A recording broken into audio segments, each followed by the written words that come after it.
출근하는데 나쁘네. 그럼 여러분은 아침에 9시 출근하면 애들은 어떻게 그래서 좀 일찍 보내세요? 네, 같이 나오면 돼요. 아 그래요. 알겠습니다. 자 304페이지에 법인세법상 부당이익 계산의 부인도 있죠. 그죠? 부당이익 계산의 부인이라는 표현을 많이 들었을 거예요. 많이 들었을 거예요. 부당행위 계산의 부인은 뭐냐면 너그 둘 사이에 짜고 치는 고스톱에 의한, 즉 부당한 행위로 인한 너그 둘 사이에 계산한 금액, 그 금액을 부인하겠다. 즉 너그 둘 사이에 이루어진 거래의 사업상 법률 효과를 부인하는 건 아니고 너그 둘 사이에서 이루어진 거래의 거래 금액을 부인하겠다고. 자 이게 무슨 말인데, 시가 15원짜리 토지를 갖고 있어요. 이 토지를 3억에 팔아요. 3억에 팔아요. 저가에 안 되죠. 바보냐 이거야. 바보가 아니더라 그 얘기야. 그럼 뭔데? 도둑놈이더라 그 얘기야.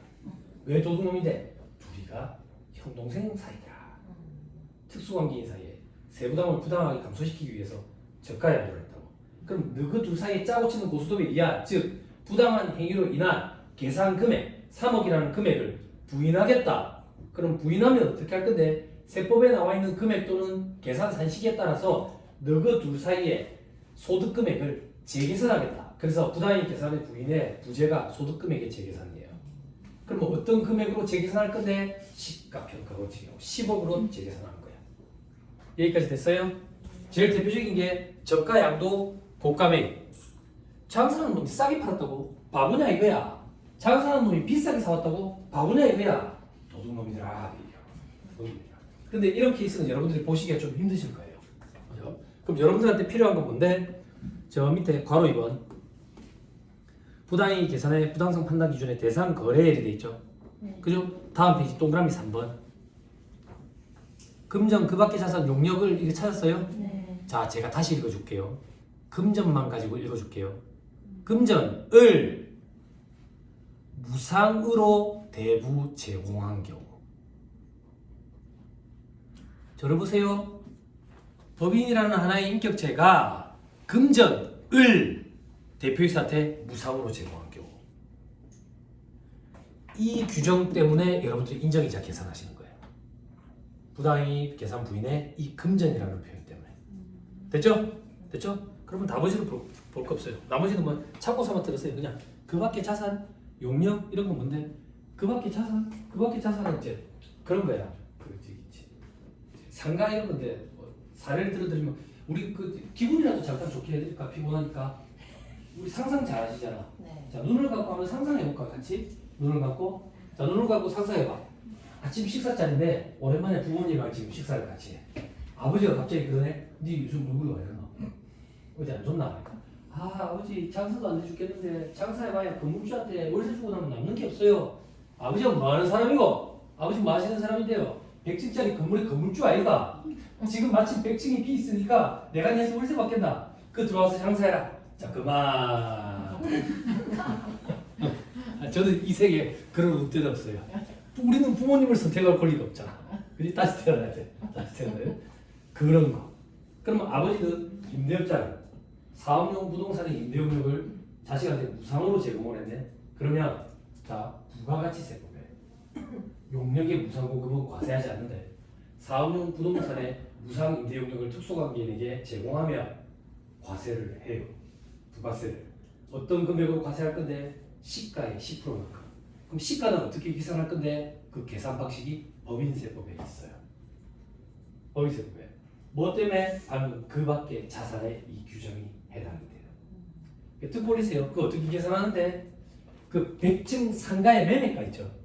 매매가의 50%를 곱해요. 그래가지고 보증금 받은 게 있으면 차감하는데 자식한테 보증금 받은 거 없죠? 그럼 거기에 바로 정기예금이자를 곱해요. 그 금액만큼 월세를 받은 걸로 본다 그 얘기예요.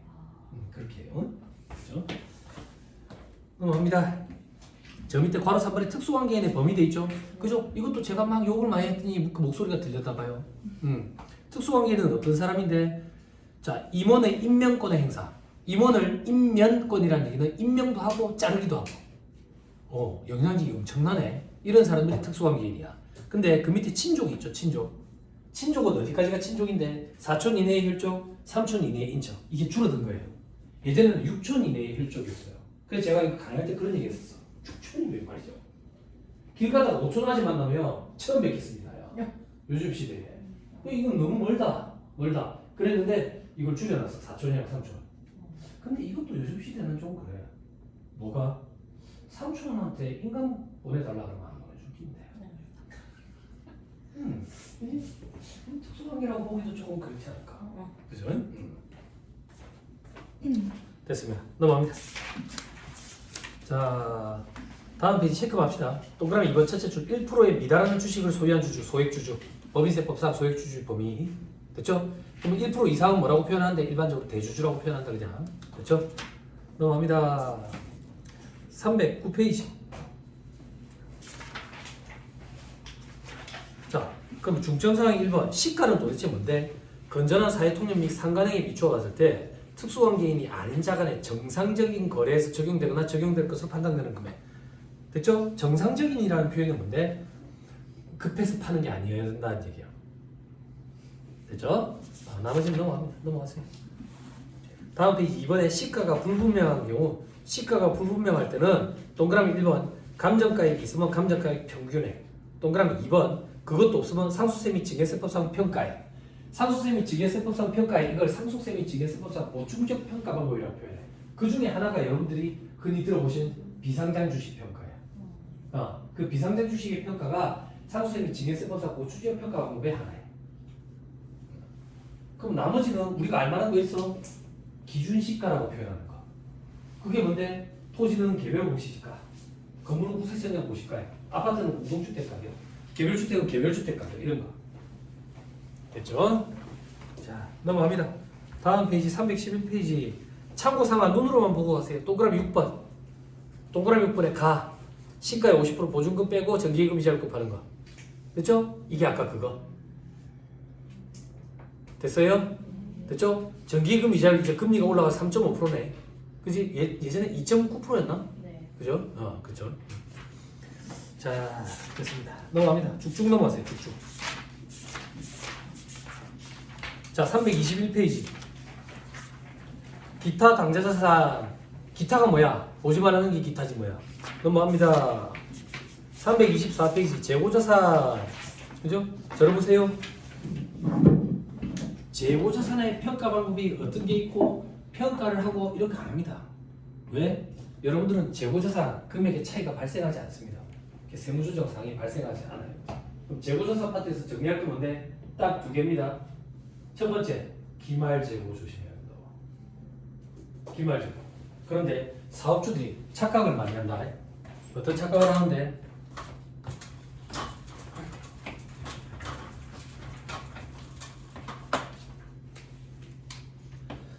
자, 재고자산 T 계정을 그리면, 자, 기초재고. 기초재고. 여기는 단기 매입이 오죠. 그죠? 기초재고라는 얘기는 작년에 팔고 남은 거. 단기 매입. 요걸 가지고 우리는 팔고 남고 이렇게 되죠. 팔린 거의 원가가 뭐죠? 매출 원가. 남은 거의 원가가 기말재고죠. 그죠? 그럼 봐봐. 여러분들 다 알고 계시겠지만 요거를 뻥튀기 시켜.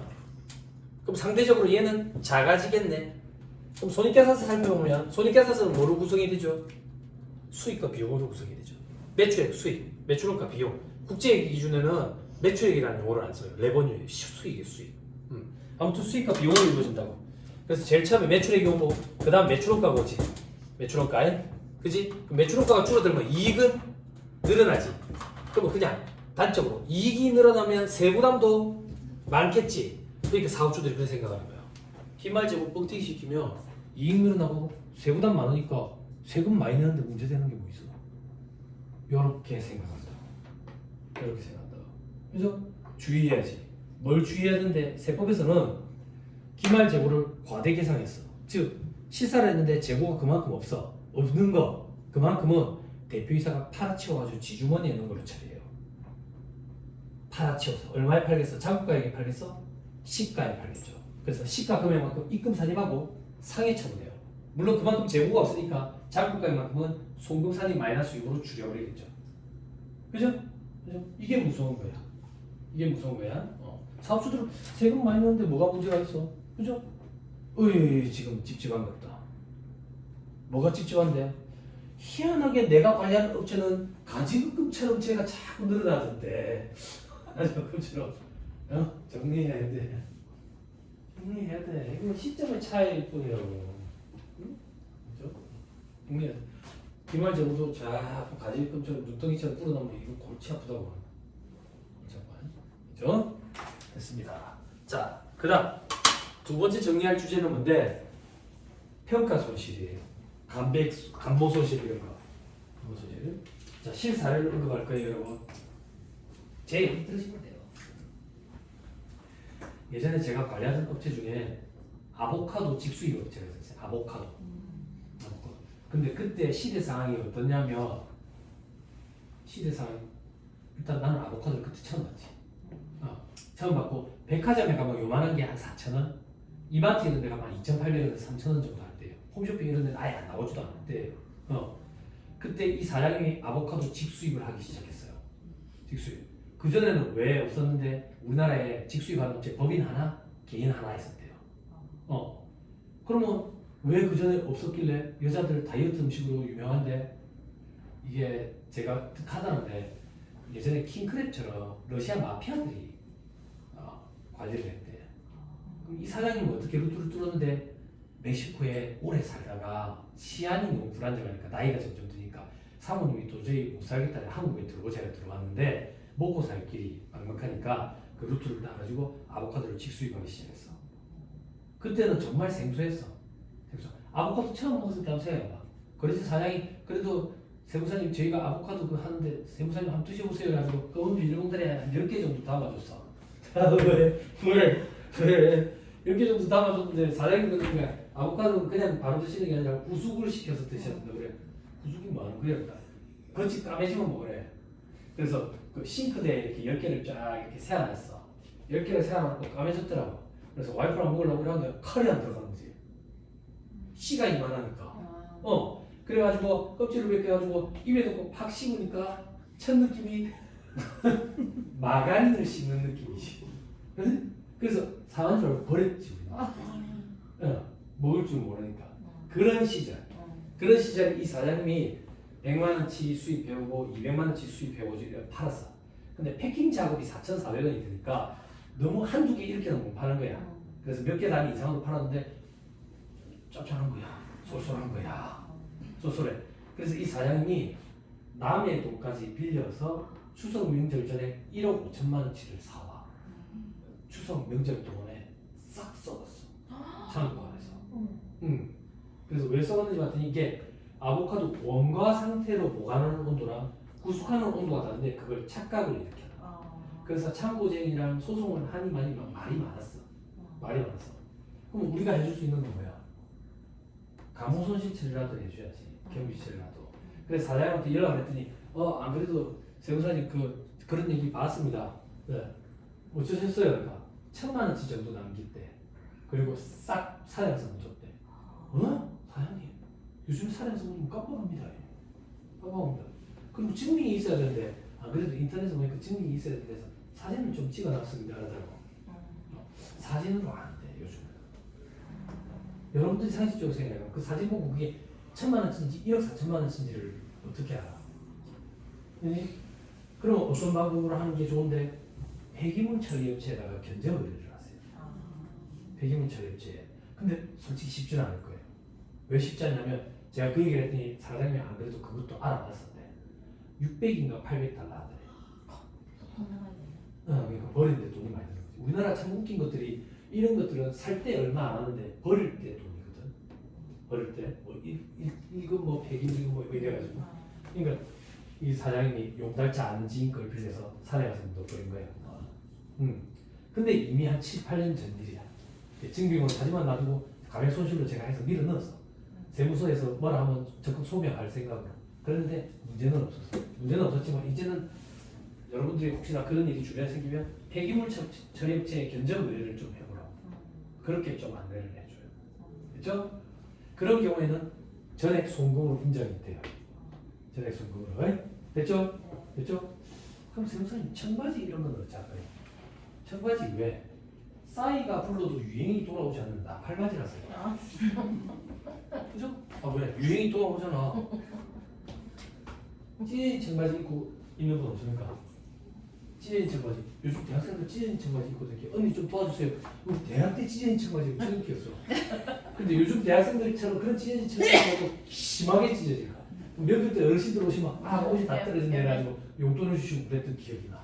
근데 그게 유행이 돌아왔어. 안 그래? 유행이 돌아오잖아. 네. 궁금해 미치겠는 거지. 왜 유행이 돌아올까? 왜 유행이 돌아올까? 그래서 찾았어요. 심리학자가 분석해놨어요. 우리 머릿속에 내가 인지하는 기억이 아. 10년 돼. 아, 그래 10년보다 더는 거야? 10년이 지나면 참신하고 새로워 보인대. 아. 기억을 못하겠대. 그래서 그 주기로 돈대. 아. 돈대. 아 그렇던데. 그러니까 이제 옷을 한번 사면 10년이라고 보고 사야 돼. 10년이다 실컷. 그렇죠? 그 나팔바지라고. 안 팔려. 안 팔린다고. 그런 경우에 평가 손실 처리하면 어떻게 되는데 인정 안 돼. 안 된다고. 세법에서는 유행이 경과로 인한 이런 건 안 돼. 그럼 제일 무식한 방법이 뭔데 그 재고 떨어질 때 종약을 뿌려가지고 썩 가버려가지고 감옥 손실 처리하는 거지. 아. 그런 건 80년대 때 하잖아요. 아. 80년대. 그러면 요즘 제일 선진화된 방법은 뭔데? 기부하는 거예요. 아. 기부하는 거. 기부하는 거. 됐어요? 됐나요? 그러면 기부를 하면 국가나 지자체 혹은 특별재난지역 이런 데다가 기부를 하면 특례 기부금을 해가지고 한도 50% 내에서 소금 인정돼. 별로 안 좋아. 왜 50%니까? 기부가 아니라 기부 형태로 주면 돼. 그건 도대체 무슨 말인데? 식품 등 잉여 생활과 관련된 저희 생활과 관련된 잉여 식품을 그런 그 해당 단체에다가 보내주면 이걸 기부금으로 보지 않고 전액 송금 인정해줘. 되죠. 근데 생활용품이요. 생활용품. 그러면 어떤 금액을 송금으로 인정해주느냐? 장부 금액. 그러니까 엄청나게 큰 혜택이야. 유행이 엄청나게 지나버리면 시가는 장부 금액보다 더 작을 거라고. 그지? 근데 장부 금액으로 송금으로 인정해주니까 굉장히 괜찮다. 이불이라든지 이런 것들. 예, 그런 게 가장 선진화된 방법이에요. 나이키가 예전에 기억나세요? 언니분들? 그 동생들 알지 모르겠는데 나이키 옛날에는 노세일 브랜드였거든. 왜 세일을 안 했는데 브랜드 이미지 떨어졌죠. 재고 쌓여있는 걸 기부를 해버렸어. 기부. 물론 지금 나이키가 완전 올라오고 해버렸죠. 나이키에서 신발을 사자마자 그날 저녁에 뉴스 기사가 나더라고. 나이키가 올라버렸다. 감사하죠. 그죠? 그 사장이 바뀌었어요. 문책성으로. 디자인 시대에 뒤쳐져가지고 매출량이 급감했다고 사장을 바꿔버렸대요. 그럼 요즘에 젊은 친구들은 뭘 신는데? 요즘에 러닝 쪽이 많대요. 그래서 아식스 러닝화 그 아식스가 유행이 돌아왔어요. 신발이 그리 편하다. 안 신어봤지만. 그렇죠? 그래 업체들 보면 재고 처리는 그렇게 하라고 조금 유도해 주세요. 근데 부산에서 요번에 한 분이 부산에서 요번에 실무 강의했는데 딱 한 명만 일반 기업체에서 왔어.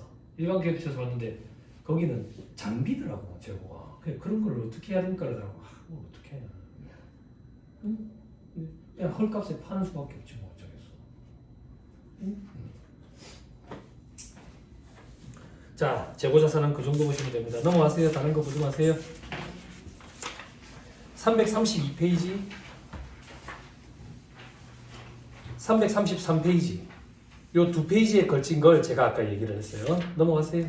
336페이지 투자자산 없습니다. 보지 마세요.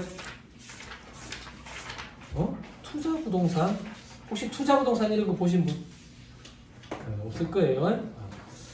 자 345페이지 이 투자부동산 이렇게 돼 있는데 업무 무관이에요. 업무 무관. 쭉 넘어가세요. 쭉쭉. 350페이지에 동그라미 3번 송금불산입액 계산 눈으로 한번 보세요. 산식. 요게 뭔데? 제가 아까 강의했던 업무 무관 차산 등 지급이자 송금불산이. 아까 다 강의 다 했어요. 됐죠? 351페이지 사례 6번 바로 위에 소득처분 기타 사유 유출로 처분한다. 나머지 볼 필요 없다. 355페이지. 유형자산 돼 있네. 유형자산 뭔지 모르시는 분 없죠? 그죠? 이런 거 안 해요. 감가상각과 관련된 거 이런 것도 안 해요. 그러면 이 파트에서는 뭘 할 건데? 업무용 승인차 할 거예요. 업무용 승인차. 아무튼 토지가 있고 설비자산이 있네. 아예 넘어가지는 마세요. 제가 넘어가다가 필요한 거 체크해 놓은 게 있거든요. 그거는 조금만 언급을 드릴 거예요. 유형자산 재평가 있는데 혹시 회계사님들이 계시는 회계사무실에서 오셨으니까 유형자산 재평가하는 거 보신 적 있어요? 재평가 잉여금 이런 거. 재평가 적립금 말고 재평가 적립금이랑 달라. 재평가 적립금은 자본 잉여금에 달려 있는 거고 재평가 잉여금은 자본의 사고방에 기타 포괄손이 2개 있는 거야. 그런 거 처음 들어봐요? 다행이에요. 업체에서 그런 걸 할라 해도 막으세요. 여태까지 견우면서 일하면서 딱 한 번 봤어요. 한 번. 그래서 제가 회계팀장한테 이거 뭐하다고 재평가를 했습니까? 그러니까 세무사에 입사할 때부터 전부터 있던데요. 그러더라고. 이게 조금 조심스러운데 이 얘기를 조금 할게요. 어느 분 계시니까 그 건설업 해보셨죠? 그죠? 이게 지정하는 데서 이런 걸 좀 하고요. 제가 몰랐어요. 어떻게 하냐 뭐 이런 거야. 사기꾼이라고 얘기해요. 제가 생각하는 사기꾼은 지돈 없이 장사를 하는 사기꾼이라고 생각하거든. 저는 그렇게 생각해요. 그렇게 생각하는데 예전에 그런 걸 봤는데 전국적으로 다니면서 나이 든 사람 중에 돈이 좀 있는 사람 찾아다니는 거야. 그래가지고 막 가만히 있어 꼬우는 거지. 꼬아가지고 시골에서 저 산속에 있는 땅 이런 걸 사자고 한다고. 그래가지고 그런 걸 사. 무조건 이 사람 돈으로. 그래가지고 감정평가사를 매수해. 감정평가사를 매수해가지고 어떻게 매수하는데 돈 너무 많이 준다고 매수. 그래가지고 감정을 뻥튀기 시킨 거야. 땅의 감정을 뻥튀기 시키지. 그러면 이 회사의 자산이 토지야. 그럼 반대 계정에는 자본금이지. 이게 뻥튀기 되면 여기도 뻥튀기 되지. 그러면 자본이 굉장히 건실해 보이지. 이래가지고 실무사 큰데 찾아다니면서 그러면 토지 처음에 취득한 가액이 있는데 이걸 어떻게 시켰는데 감정이 재평가가 해야죠. 그래가지고 주변에 사기치고 다니는 거야. 롯데캐슬 790세대를 올릴 거니 790 돈이 없어서 그러다 보면 결국에 무산되는 거지. 세무사님 수수료 조금만 더 빌려주세요. 우리 이제 다른 거 하기로 했어요. 이제는 뭘 할 건데? 부산에 서면에 교보고 옆에 엄청나게 큰 유령 건물이 하나 있어. 큰 건물을 짓다가 피에스타라고 부르는 건물인데 내부 인테리어가 다 부도가 났어. 그래서 그걸 포스코에서 갖고 있더라고. 포스코에서 그걸 인수할 거야. 그래 분양을 해가지고 분양 수익을 누릴 거고 인수된 돈이 얼마인데? 370억이야. 370만 원은 있어. 1년 반째 수수료를 놔주면서 그래서 보냈어요. 보냈다는 얘기가 뭔데 수수료 안 받고 보냈어요. 부가세 신고 앞두고 있는데 와가지고 그제서야 뭘 하죠? 반정산해 드릴게요. 그게 엄청 기분 나빠.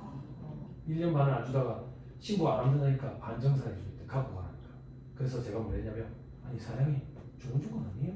뭐가요? 내가 이번에 부가세 신고 해주겠다니까. 해주고 갖고 가라니까. 반 안 받아도 된다니까. 근데 안 갖고 가더라. 우표도 보내고 그래서 분홍상 먹을 분홍상 먹을 그러면서 근데 요즘에는 그런 일이 좀 드문 게 감정평가사가 전문사를 그렇게 안 해줘요. 감정평가사는 그래 안 해줘요. 매매가액 이상으로 감정 절대 안 해줘요.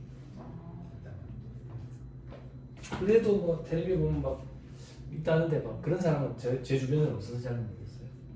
예, 그럴 때 재평가가 이게 제일 한 번씩 보게 돼요. 자, 그 다음 쭉 넘어가세요. 383페이지.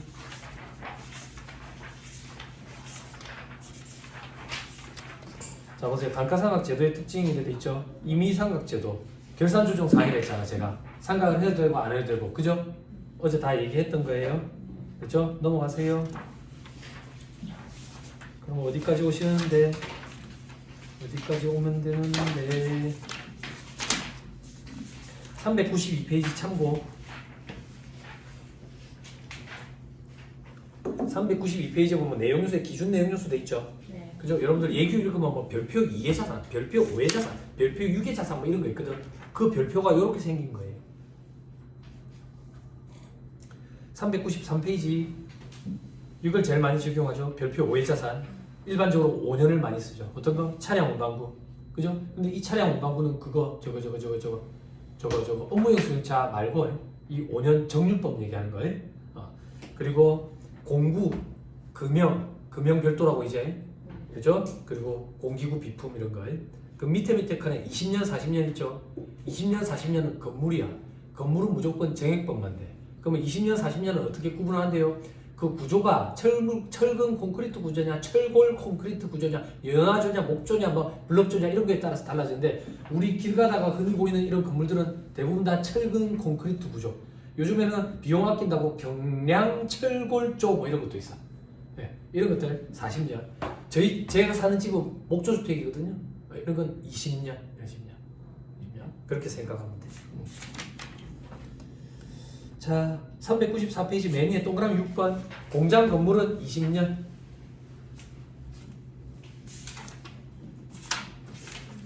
자, 참고 삼아 봤고요. 우리에게 필요한 거 넘어가세요. 400페이지.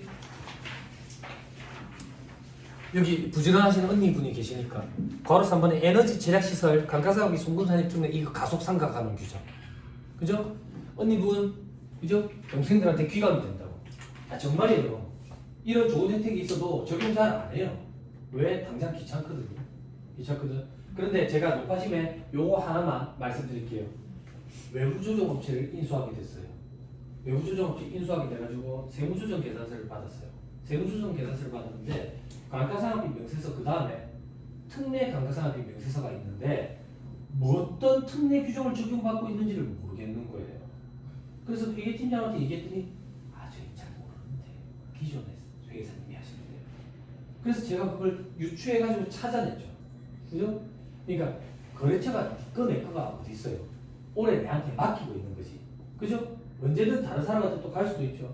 그러면 여러분 동생이 맡아서 할 수도 있고 다른 사무실의 직원이 맡아서 할 수도 있고.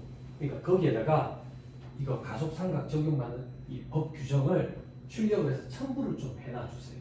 그러면 다음번에 그 업체를 맡은 담당자 입장에서는 이거 가속상각 규정 아직 남았구나. 이거 적용하고 있구나. 이렇게 알 수 있게. 그리고 이런 가속상각 규정을 적용을 하면 감가상각비 명세서 합계표가 2개야. 이 감가상각비 명세서 합계표 그거 말고 특례 감가상각비 명세서 합계표라고 또 한 개 더 있어. 그건 어디 있는데? 내려가봐. 우리 같이 보자. 화면을 같이 보면 오른쪽에 밑에서부터 쭉 올라가다 보면 특례 감가상각비 명세서 작성하는 데가 있어. 밑에서부터 올라가면 있어. 오른쪽에. 거기서 작성을 해가지고 합계표에서 불러와가지고 그렇게 출력을 하는 거야. 됐죠? 자, 그리고 괄호 4번. 이제는 이런 게 좀 있을 것 같은데 태양광 설비 있죠? 그죠? 밑에서 하나, 둘, 세 번째 줄 끝에 태양광 설비는 기계장치로 보겠대. 기계장치로. 됐나요? 됐어요? 그래서 5년 정률법 적용하면 돼요. 이게 견해차가 좀 있었대. 그전에는 구축물로 보려는 그런 견해들이 있었대. 근데 이제 기계장치로 보는 걸 이렇게 해볼 때. 태양광 설비 구축해 놓은 그런 회사들 좀 있어요. 이게 참 좀 그래. 그러니까 전력 사용이 엄청 많아. 그러면 조금 혜택이 되는 것 같아. 아닌데요, 세무사님 전력 사용량 안 많아도 비축해놨다가 한전에 판다던데요. 근데 이게 태양광 설비가 내용연수 그러니까 실제적으로 사용해보면 한 10년 쓰는 것 같아. 그러면 그 10년 동안 아낀 그 전력비가 그 설비 비용이랑 거의 비슷한 것 같아요. 그러니까 이게 훨씬 더 내구성이 더 좋아져가지고 20년, 30년 쓸 수 있으면 아마 많이들 할 거예요. 내구성이 그렇게 좋지는 않대. 저도 들은 얘기인데. 근데 뭐 어쩌겠어요. 그렇다고 뭐 우리가 뭐 바람개비 같은 풍력을 하겠어요? 바닷가에서 조력을 하겠어요. 그죠? 됐습니다. 넘어갑니다. 다음 페이지 잔존가의 원칙 0 그것만 딱 체크하세요. 자, 404페이지. 자, 시키는 대로 하세요. 제일 위에 유형자산 있죠? 네. 건축물은 건물과 구축물을 다 아우르는 개념을 건축물이라고 하고 옆에 정액법. 밑에 칸에 이외의 자산 있죠. 네. 그 나머지 기타 유형 자산은 오른쪽에 정률법. 그 밑에 무형 자산 있죠. 자 이제 숙제 검사합시다.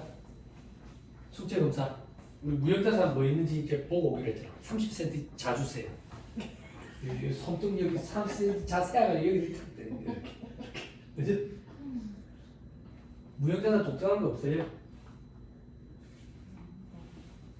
그래요? 그럼 제가 이렇게 할게요. 무형 자산과 관련된 얘기는 뭐 있어요? 소프트웨어. 소프트웨어는 기계 그 공기구 비품으로 봐요. 그래서 5년 정률로 뜨는 건데요. 보통 소프트웨어 무형자산이니까 정액법 하겠지 이렇게 생각하잖아. 공기구 비품으로 봐가지고 5년 정률로 떠요. 그리고 저것도 저거 뭐라 해? 저거 홈페이지. 네, 홈페이지. 요즘에는 홈페이지 구축 잘 안 해요. 유지 비용이 너무 비싸. 유지 비용이 왜 비싼데? 홈페이지 제작업체가 일부러 그렇게 하는 거야. 구축 비용을 좀 낮춰버리고 그걸 유지 비용에다 막 꼽아가게 하는 거.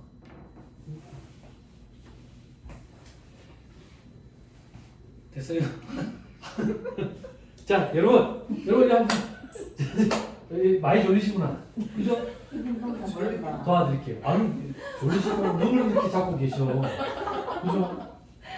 아니 왜 웃으세요? 앞에서 보고 있으면 무서워요. 괜찮습니다. 그죠? 진짜 대부 최고네. 안 조시려고 눈을 이렇게 잡고 계셔. 부산 가서 읽어줘야 돼. 대부분 이 정도로 열의가 엄청나다. 자, 무형자산 얘기 조금 할게요. 무형자산 얘기. 여담삼아 들으시면 돼요. 미혼이신 분 계세요? 미혼 여성분? 다 결혼하셨어요? 그래요? 아니 한 번 더는 생각 없고요. 알겠습니다. 아니 말 조심해야지. 아니 제가 부산에서 한번 강의했는데 강의 평가서에 그런 글이 있더라고. 나 당황했는데 부산에서 분 얘기하다 결혼 얘기가 나와서 미혼 여성분들이 계시길래 제 동기 세무사들 중에 나이 차이 많이 나는 여자 동기 세무사들이 저한테 많이 찾아와 결혼할 때 되면 오빠 다들 결혼하지 말았는데 오빠는 왜 결혼 안 하는데 막 이런다고.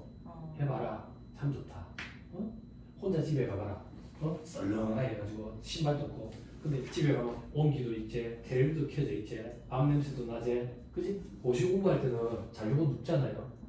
가만 하루를 되짚어보면 내가 하루 종일 한마디도 안 했어. 그럼 나중에 이제 정신이 나가는 느낌이다. 어떻게? 그걸 보고 혼자 말을 한다. 그걸 보고 야 오늘 괜찮네. 네? 근데 누구랑 같이 살면 얼마나 좋아. 네? 근데 여자들이 조금 손해보는 장사기네. 네. 남자들이 조금 남는 장사 이 얘기하고 부산에서 강사평가서에 젠더 갈등을 일으켜주죠. 조심해야 된다. 그래서 죄송합니다. 젠더 갈등. 어떤 젠더를 110볼트를 얘기하는 젠더를 얘기하는 이럴 땐 정말 때려치우고 싶어요. 자, 저를 보세요. 무형자산 얘기 좀 미혼 여성분들 제가 시립도 보내드리는 강의예요. 시립도. 요즘 썸 타는 남자가 있어. 썸 타는 남자가 있는데 저 아버지가 뭐라 하더라?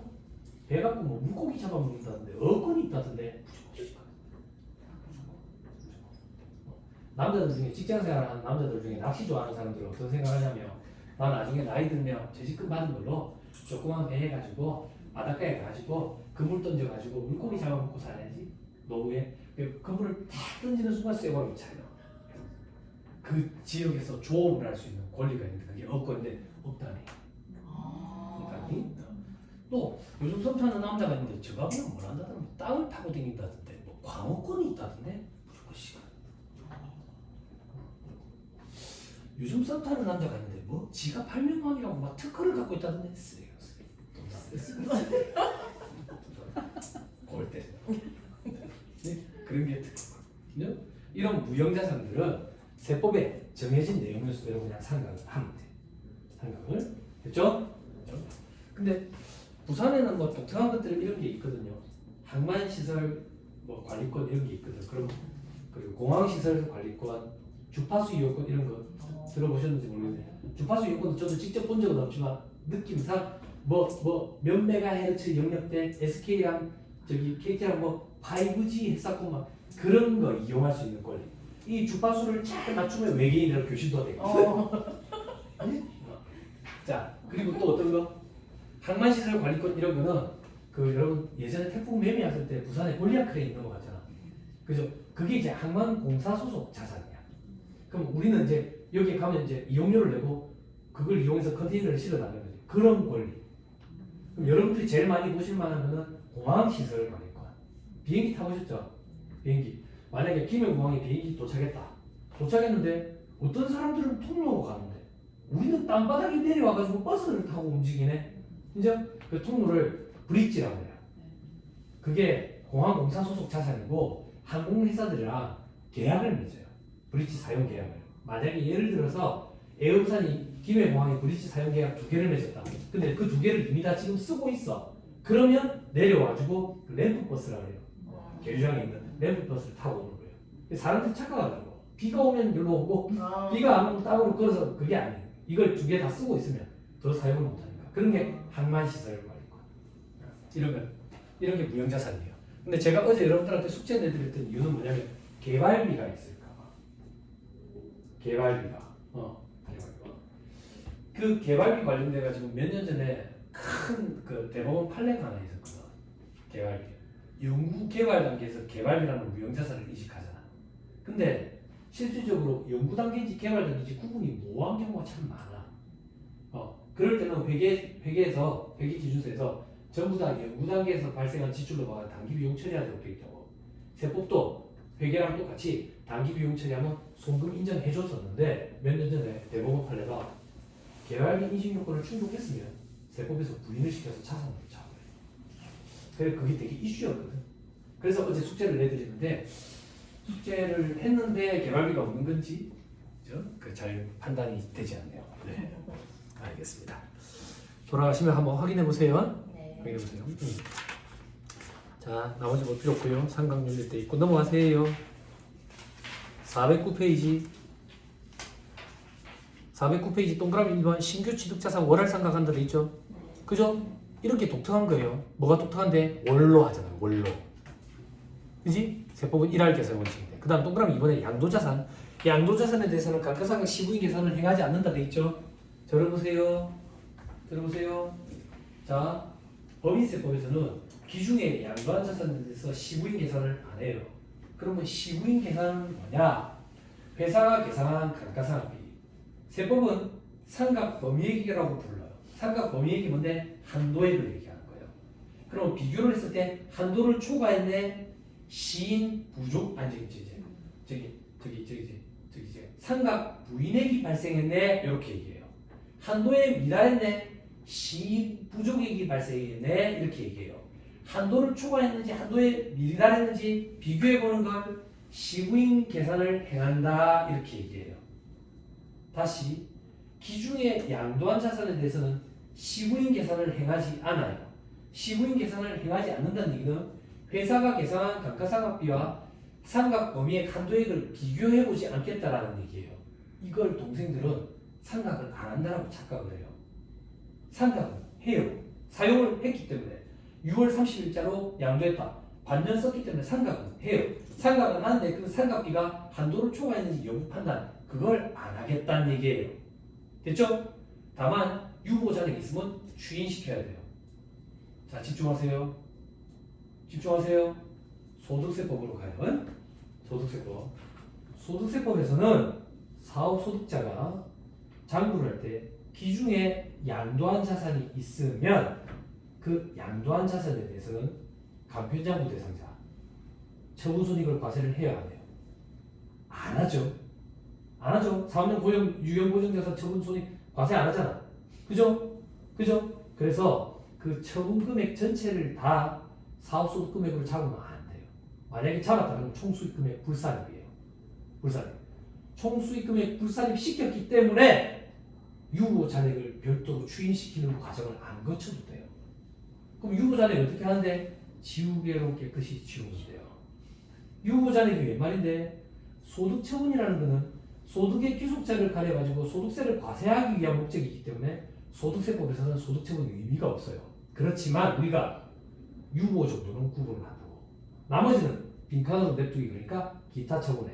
그때 유보 잔액이 남아있어. 기중에 양도한 자산이야. 감시자분 대상자야. 사업용 유형보증자산 처분손익에 대해서 과세하지 않으니까 그 금액은 총수익 금액에 들어가지 않아. 들어가지 않기 때문에 유보전에 추인시킬 필요도 없고 지우개를 깨끗이 지워야 돼.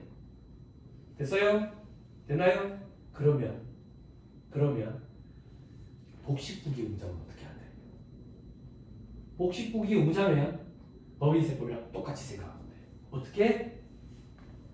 시부인 계산 시부인 계산을 해가지 않고 그리고 유보자에 추인시켜야 돼. 됐나요?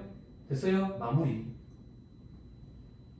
간편장부 대상자든 복식부기 음자든 소득세법에서는 비중의 양도한 자산에 대해서 시부인 계산은 해요.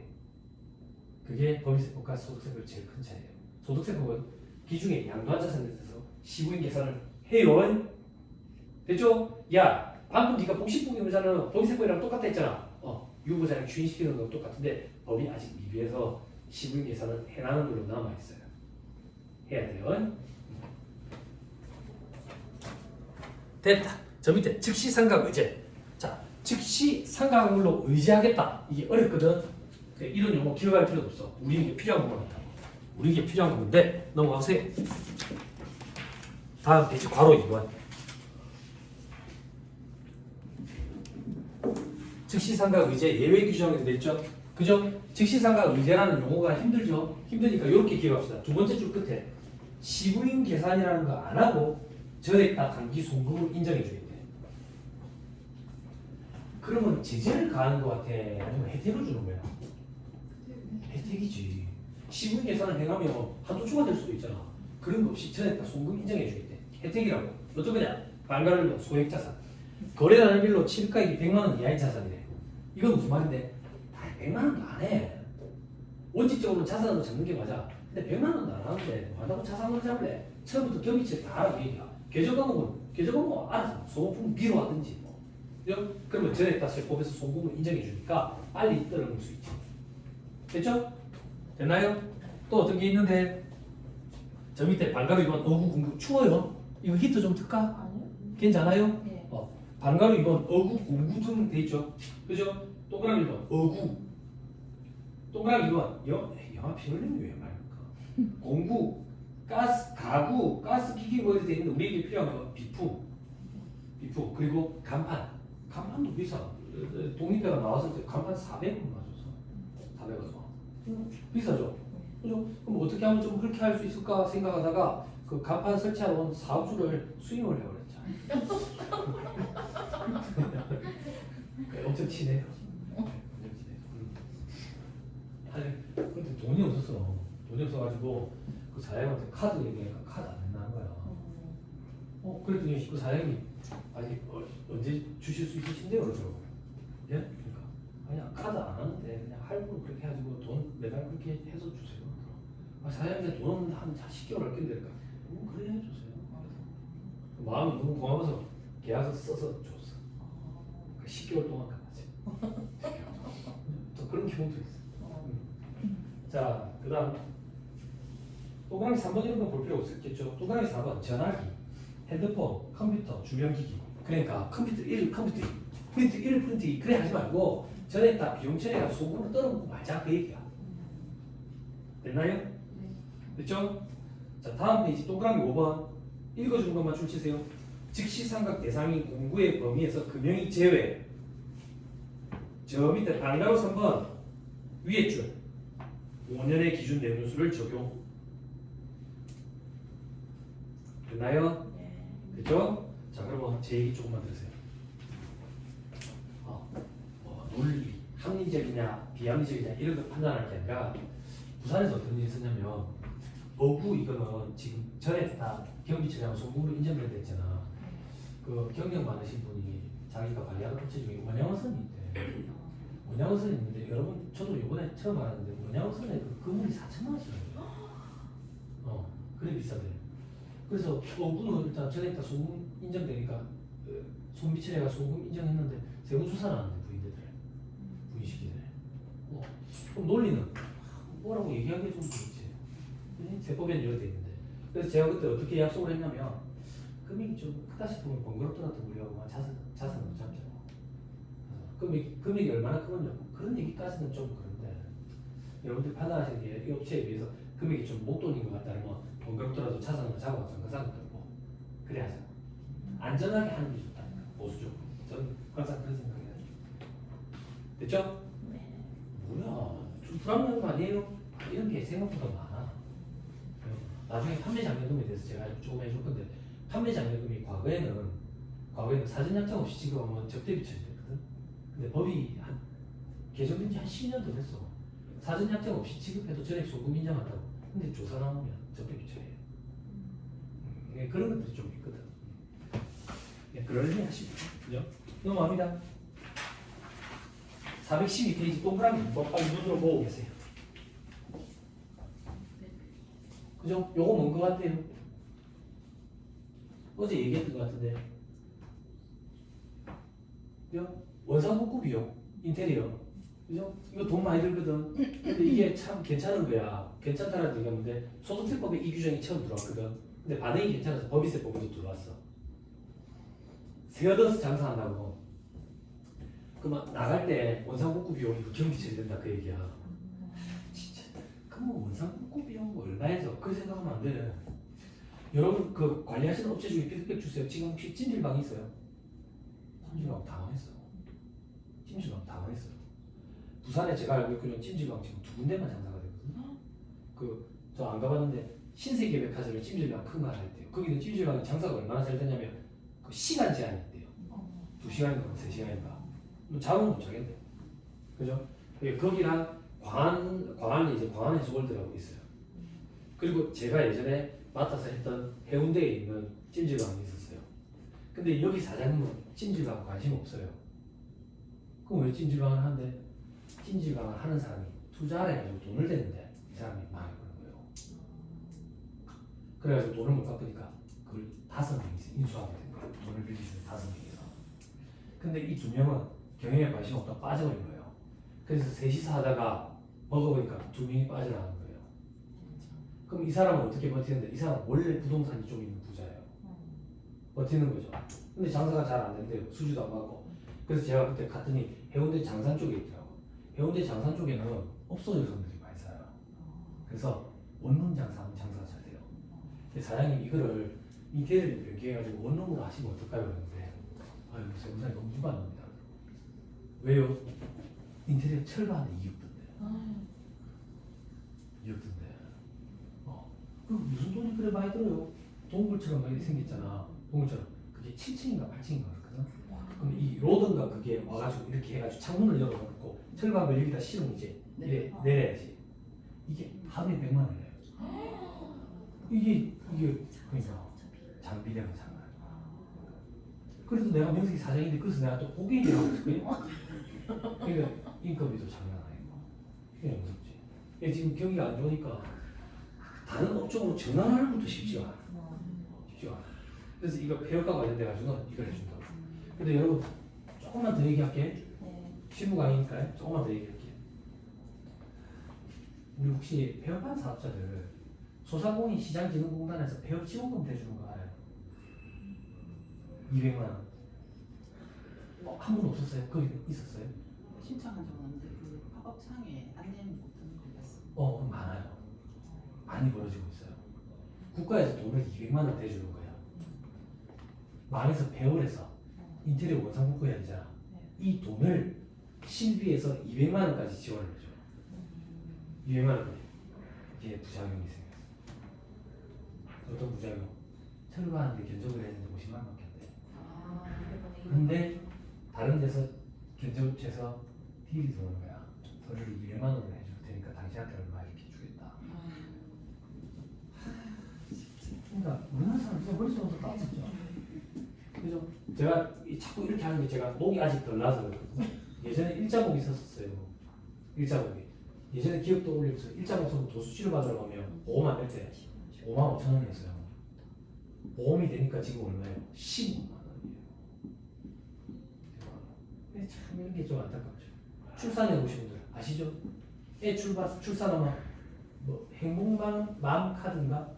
거기 카드 안에 돈을 충전해 주거든. 충전해 주기 전에는 아무 말도 없었어. 근데 돈이 갑자기 충전이 되니까 병원 의사 선생님이 그러는 거야. 괜찮은 것 같은데. 괜찮은 것 같은데 태동이 조금 약하게 느껴지네. 괜찮은 것 같은데 혹시나 불안하시면 초음파를 한번 보시죠. 들어봐. 그렇게 세 번 보면 가느라고 없죠. 괜찮은 것 같은데, 그죠? 그럼 부모는 안 괜찮아요. 그죠? 응? 해동이 약하게 잘 수도 있잖아, 애가. 안 그렇지? 그렇게 세 번 보면 극하다는 게 다 나가고. 그죠? 얘는 부작용들이 있어요. 아무튼 이거 좀 소개해 주세요, 나간 업체들. 저는 처음에 어떻게 알았냐면 요가원을 하시는 분이었어요. 요가원을 하시는 분이었는데 여기 원장님이 부득이하게 부동산 계약 사기를 당해가지고 여기서 빼야 되는 강제 퇴거 조치를 받아가지고 딴 데로 빼야 되는 입장이었어. 근데 저한테 연락이 온 거예요.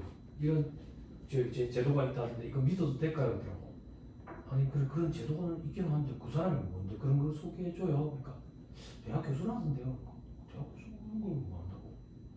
조금 찝찝한데 서류도 작성해준대요. 서류도 작성해준대요. 원장님 그 사람이 공짜로 바라는 것 같지는 않을 것 같은데 그 사람이 원장님한테 바라는 건 뭐예요? 교회예요. 장교? 아니 나쁘다는 얘기는 아닙니다. 기독교 다니시는 분들 저 사탄 아닙니다. 나쁘다는 얘기는 아니에요. 그래서 그런 분들도 좀 있더라고. 아무튼 여러분들 배움하는 데 있으면 그걸 좀 언급을 해주세요. 배움 지원금이라고 표현해요. 소상공인 시장진흥공단에서 하는 거고 인터넷에 찾아보면 나온다고. 그죠? 거기까지만 딱 얘기해 주면 돼. 뭐 철거비가 얼마인데 얼마까지 그런 거는 우리가 알 바 아니야. 우리가 알 바 아니야. 그리고 배움 얘기 나왔으니까 또 하나만 얘기합시다. 법인과 개인의 가장 큰 차이점은 개인은 소득세법은 개인 단위 과세원칙이라고. 즉 내가 업을 몇 개를 하든 어떤 업을 하든 상관없이 합산해서 내 개인 단위로 과세가 돼. 즉 장사를 하다가 4월 1일자로 폐업을 해서 왜? 망해서. 그러면 손실이 난 거 있지. 그 손실이 난 걸 다른 사업을 할 때 이익이 나면 퉁쳐준다고. 혹은 다음 연도 이후로 15년 동안 2월 교수금을 퉁쳐준다고. 즉 폐업을 할 때 조금 꼼꼼하게 하셔가지고 손실을 좀 많이 내줘. 응? 많이 내주라고. 그죠? 또 어떤 경우에 손실 많이 낼 수 있는데 첫 해. 첫 해는 손실 많이 내줄 수 있지. 그래서 2월 국제화동돼. 다만 첫 해에는 사업주한테 꼭 물어보고 대출에 영향을 안 미칠지 꼭 물어보고 괜찮다 그러면 웬만하면 좀 최선을 다해서 좀 마이너스를 좀 많이 내주면 제가 실제 경험한 사례입니다. 경험한 사례. 프랜차이즈 본사예요. 첫 해 장사를 했어요. 꼼꼼하게 해가지고 제가 마이너스를 많이 내줬어요. 많이 내줬는데 두 번째 해예요. 두 번째 해인데 참 안타까운데 제가 그만큼 믿음을 못 줘서 그럴 수도 있겠지만 1월에 부가세 신고하는데 세무사님 이것도 좀 해주세요. 뭔데요? 저희 그 사업자 하나 내가지고 장사하고 있다고. 왜 얘기 안 하셨어요? 왜 얘기 안 했겠어요? 순술 때문이겠죠. 그죠? 그것 때문에 합사했더니 성실이 되는 거예요. 성실이. 응? 그냥 이제 그때부터 겁을 먹고 말린 거예요. 응? 천만다행히도 작년에 결손 많이 치렀는데 결손금 공제로 3번 못 들어갔어요. 그러고 나니까 듣자 못더라고요. 예, 세상 일이 어떻게 돌아갈지 모르니까 첫 해랑 마지막 연도에 좀 많이 내주세요. 그렇죠? 자, 그 정도 보시면 됩니다. 나머지는 보지 말고 415페이지 업무용 승차. 자, 업무용 승차는 잠깐 끊읍시다. 너무 길어지네요. 잠깐 끊었다가 업무용 승차 얘기하시죠.